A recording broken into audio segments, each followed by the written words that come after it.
Hey y'all, it's Kelly Clarkson with Wayfair, where delivery and setup are as easy as a few taps on your phone. Picture this.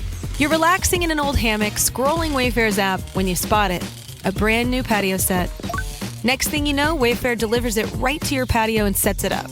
Oh, you need a new grill too? All right, Wayfair's got you covered. With Wayfair's room of choice delivery and fast expert setup on qualifying orders, life gets a little easier. Visit wayfair.com or the Wayfair app. Wayfair, every style, every home. Welcome to AI World TV, your go-to destination for everything artificial intelligence. Discover the captivating landscape of AI, where advanced technology finds real-life application. Subscribe to AI World TV for webzine articles, reports, podcasts, videos, live events, and latest trends. Hear from top industry leaders and discover how AI is transforming industries and our daily lives.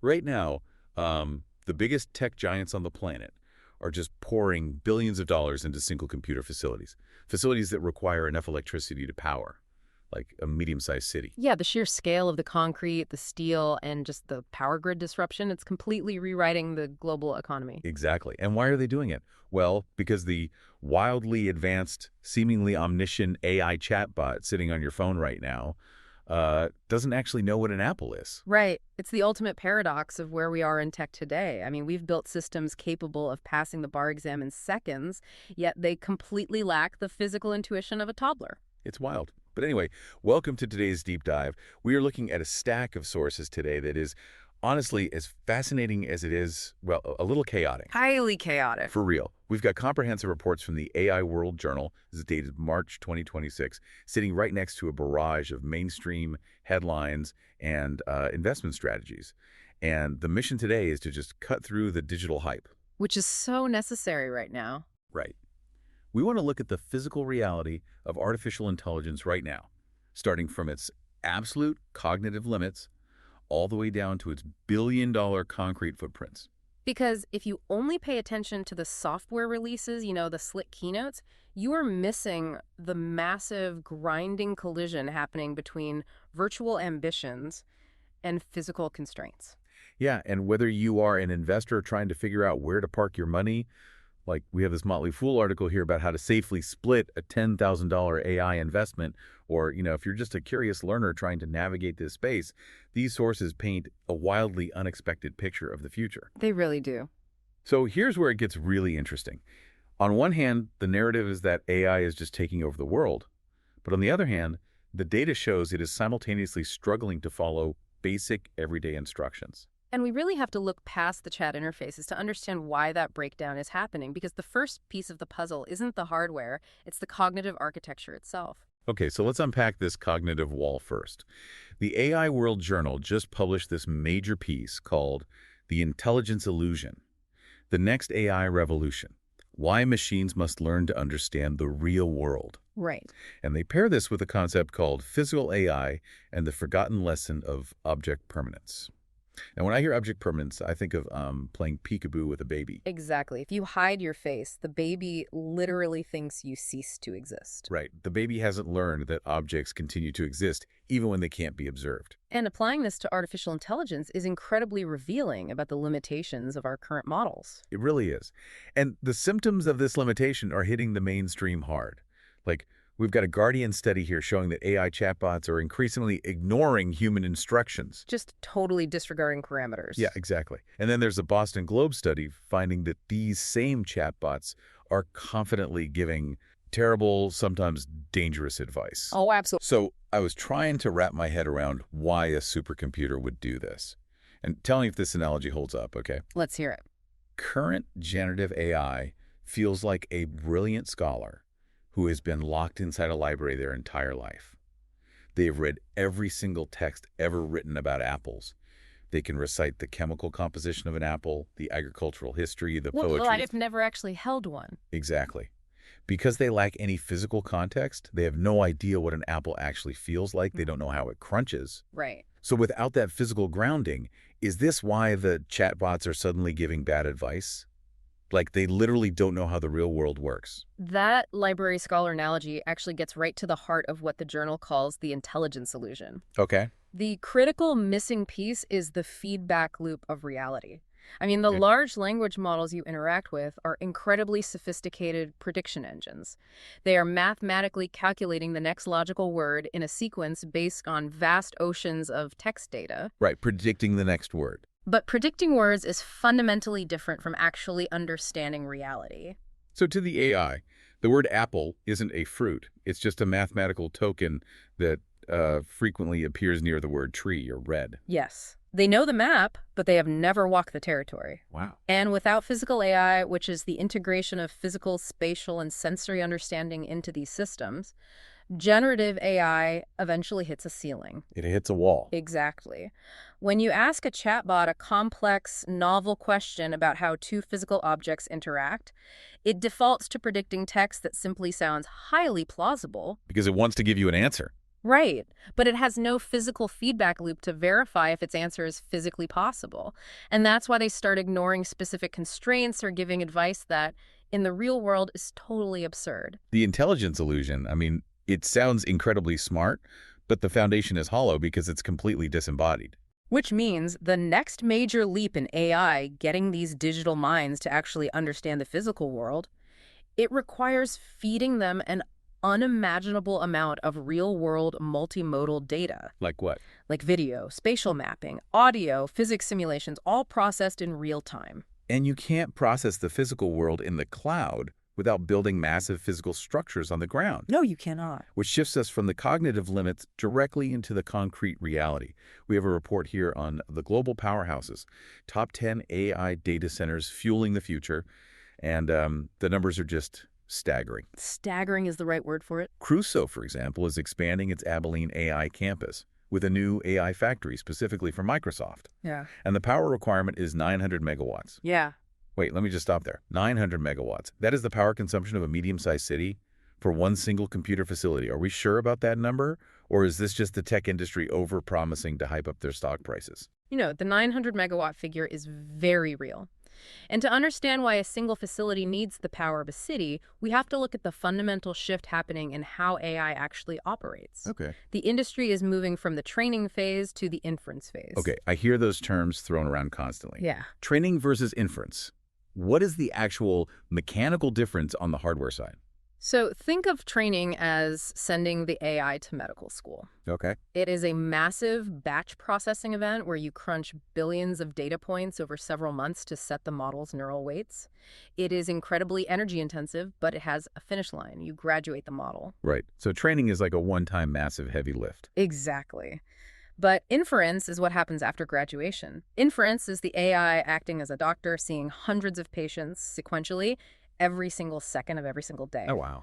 Every time you ask a chatbot a question on your phone, every time an autonomous system makes a calculation, every time an AI generates an image, that is inference. That makes so much sense. And what the AI World Journal points out is that AI... You are listening to the AI World Podcast, your trusted source for the latest innovations, insights, and trends in artificial intelligence, blockchain, fintech, and decentralized technologies.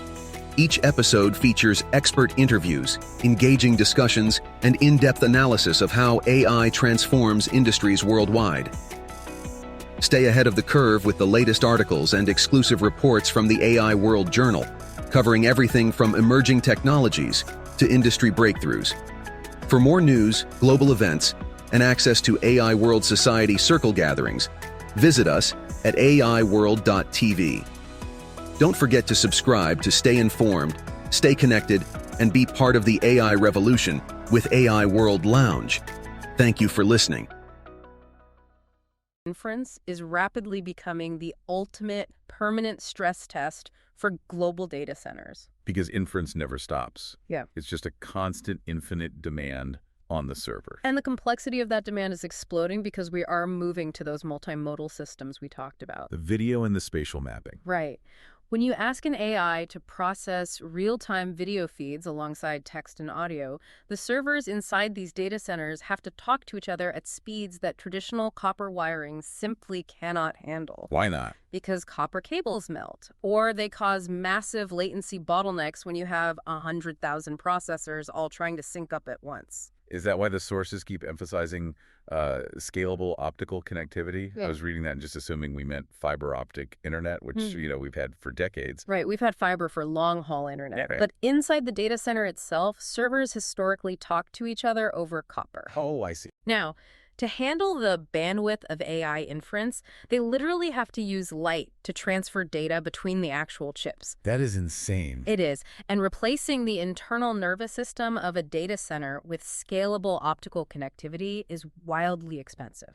That's why you see headlines like Align Data Centers closing a massive $2.58 billion credit facility just to build 6 new centers. $2.58 billion, just for the physical buildings, the cooling systems, and the server racks. And it is completely upending the hardware market. Because inference requires a different architectural approach than training, new players are aggressively moving in. Right, like we saw in the sources. Yeah, AMD just scored a landmark deal with OpenAI, which mounts a major challenge to NVIDIA's historical dominance in AI chips. Which is huge news. Huge. Meanwhile, you have companies like Veritone leaning heavily into Oracle Cloud to build out massive data pipelines, simply because the sheer volume of unstructured, multimodal data required for inference is just too vast for legacy cloud architectures to manage. So we are building these 900-megawatt digital cities, rewiring their internals with lasers, and spending billions just to keep the chatbots answering our questions. Pretty much. But you can't just plug a 900-megawatt facility into the local power grid without someone noticing. Yeah. And you certainly can't do it without someone paying the electric bill. No, and the friction between virtual ambitions and physical constraints is now a highly political issue. The tech industry is hitting the unforgiving limits of public infrastructure. Which is perfectly captured in this headline about the Trump administration's ratepayer protection pledge. And just looking at the mechanics of this policy impartially, it fundamentally shifts the economics of AI infrastructure. It really does. Because normally, if a utility company needs to upgrade the grid, say, build a massive new electrical substation for a new factory, they socialize that cost. They pass the cost onto the everyday consumer's monthly electric bill. But the ratepayer protection pledge forces the hyperscalers, the Amazons, the Microsofts, the Googles, to take on those grid costs themselves to protect everyday consumers. And if you suddenly have to internalize the cost of the public power grid upgrades required to support your 900-megawatt facility, your profit margins and your return on investment timelines look very, very different. It changes the entire math of the AI boom. For years, the assumption in Silicon Valley was that software could just scale infinitely and cheaply. I mean, code is basically free to replicate. Right, copy and paste. But AI isn't just software anymore. It is a heavy industry. You are dealing with the procurement of high-voltage transformers, securing water rights for cooling towers, navigating local zoning laws. And it doesn't stop with just the power grid. Tech giants are starting to look like independent utility states. CalMatters is reporting that tech companies are spending more than ever to shape California politics, trying to secure favorable conditions for their infrastructure. It's a massive lobbying effort. And then on a national security level, the New York Times reports that the Pentagon actually labeled Anthropic, one of the premier AI developers, a supply chain risk. Yeah, that was a huge moment. Now, a judge has temporarily stayed that decision. But the fact that it happened at all highlights what the journal calls the battle for AI tech dominance. And the Pentagon's concern makes perfect sense if you view AI as heavy industry. How so? Well, if AI inference engines are going to run the global economy managing logistics, power grids, financial markets, then relying on foreign hardware components or opaque supply chains to build those data centers becomes a critical national security vulnerability. It's wild. The biggest hurdles to the AI revolution aren't writing better code. The hurdles are getting the permits to pour concrete, securing enough electricity to power small nations without blacking out local neighborhoods, and navigating a geopolitical landscape that views your servers as critical national security infrastructure. The virtual world is completely tethered to the friction of the physical world. But while they are battling governments over the electrical grid, these tech giants are making incredibly aggressive moves on a totally different kind of grid. The human one. Right. And this brings us to a part of the stack that directly affects almost everyone listening. They are fundamentally rewiring education, labor, and the corporate ladder. The infrastructure of human capital is being overhauled just as aggressively as the data centers. Oh, absolutely. The Washington Post has a piece right here noting that Elon Musk and several other billionaires are openly discussing a future where human labor is obsolete. Which is a terrifying thought for a lot of people. And we are seeing the anxiety of that transition everywhere. CNBC reports that major outgoing CEOs are explicitly citing AI as a factor in their decisions to step down. The pressure to adapt your entire company to this new paradigm is just burning out the top of the corporate ladder. It's a heavy burden for leadership right now. Generative AI is rapidly transforming B2B and B2C marketing. Banking automation is accelerating at a breakneck pace, and we have reports on medical AI advisors detailing how AI systems and doctors are teaming up to completely transform patient care and diagnostics. Even legacy brands are feeling the heat. The LA Times notes that Yahoo is betting everything on AI and its new tool, Scout, just to survive the transition. It's adapt or die across the board. It really is. But as I was reading through these sources, I hit a massive contradiction. I'm trying to connect these dots, so walk with me here. Sure. We have billionaires openly saying they want to make human labor obsolete. Right. But simultaneously, there is a massive movement happening in higher education. Tech giants are flooding colleges with free AI training programs. It was a very, very deliberate strategy. Look at this. Alabama A&M University, AIMU, was just named a regional lead for the Amazon Web Services Machine Learning University. Idaho is advancing a statewide AI education bill because, as lawmakers put it, the genie's out of the bottle. Right. So hang on. They want to end human labor, but they're pouring money into college pipelines. Why would they? Oh, wait. Are they trying to create a modern company town? That is exactly what you were looking at. Wow. The modern company town doesn't own the physical houses or the local grocery store anymore. They own the cognitive toolkit. Right. They aren't teaching general platform agnostic computer science. They're teaching college kids how to use their specific tools. Amazon, Microsoft, Google, they are flooding colleges with so-called free training because they want a workforce trained explicitly on their proprietary cloud ecosystems and their specific AI models. That makes total sense. AI isn't simply taking jobs in some binary sci-fi way. What the sources reveal is a massive restructuring of dependency. Right. At the top, you have executive burnout. But at the bottom, we are seeing a massive educational land grab. A land grab for young minds. By training the next generation of developers exclusively on AWS or Azure or Google Cloud, they ensure that the future workforce is utterly dependent on their platforms to be productive. They capture the pipeline. They aren't eliminating human labor. They are ensuring that every ounce of future human productivity has to pass through their proprietary tool booth. That is brilliant and slightly terrifying. It's the ultimate monopoly. You don't just own the software, you own the way the workforce thinks about solving problems. It is the business model of the 21st century. You control the physical infrastructure, and you control the educational pipeline that operates it. Okay, I want to take a second and look at the big picture here, because the journey we just took through this stack of sources is kind of mind-bending. It's a lot to take in. If you think about the device you're listening to this on right now, the AI inside of it is hitting a cognitive limit. It suffers from the intelligence illusion because it lacks object permanence and a genuine understanding of the physical world. Right. Yet, to overcome that limit, to process the multimodal reality required for physical AI, the industry is forcing the physical world to adapt to it. Exactly. They're building $2.5 billion data centers. They are fighting with the government over who pays the electricity bill for 900-megawatt AI factories. And they are entirely reshaping the college education system to build a workforce trained exclusively on their proprietary tools. It is an infrastructure build-out on a scale and at a speed we haven't seen since the creation of the interstate highway system. Yeah. But connecting all these dots brings us to a final, frankly staggering question. If we go all the way back to the very first premise of our deep dive. The intelligence illusion. Yes. The AI World Journal argues that current AI architectures, the generative prediction models we are scaling up so aggressively today, are fundamentally nearing their cognitive limits. Right. They can't actually understand the real world. Exactly. They cannot achieve a physical understanding of the real world using their current mathematical approach. So what happens to the trillions of dollars currently pouring into infrastructure? Oh, wow. I see where you're going with this. If achieving true physical AI requires completely different foundational architecture than the large language models we are using today, will these massive 900-megawatt AI factories become obsolete before the concrete even dries? Are we building the world's most expensive physical monuments to a software paradigm that has already hit a wall? The hardware we are building today is highly optimized for the software of today. If the software needs to fundamentally change to overcome the intelligence illusion, the physical sunk cost of the current AI boom could be the biggest financial miscalculation in human history. That is a massive concept. I mean, Right. are the multi-billion-dollar data centers of today destined to become the Rust Belt ghost towns of tomorrow? That is exactly what we are going to leave you to mull over. Thank you for joining us on this custom deep dive. Keep questioning the physical reality behind the digital hype, look past the slick interfaces, and as always, keep asking the big questions.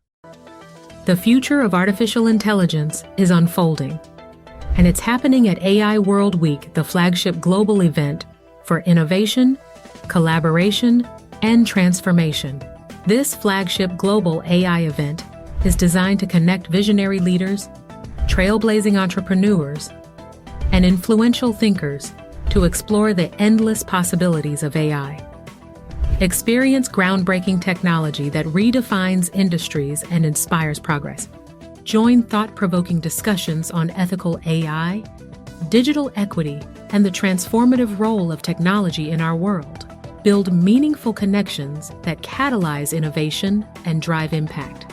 AI World Week is powered by AI World Society, a global movement dedicated to advancing AI responsibly and ensuring it serves humanity. Together, we're shaping a smarter, more inclusive, and equitable future.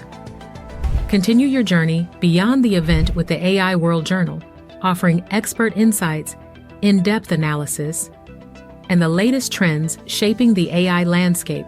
This is your opportunity to lead, to innovate, and to transform the world with AI. AI World Week. We invite you to join us and embrace the AI revolution.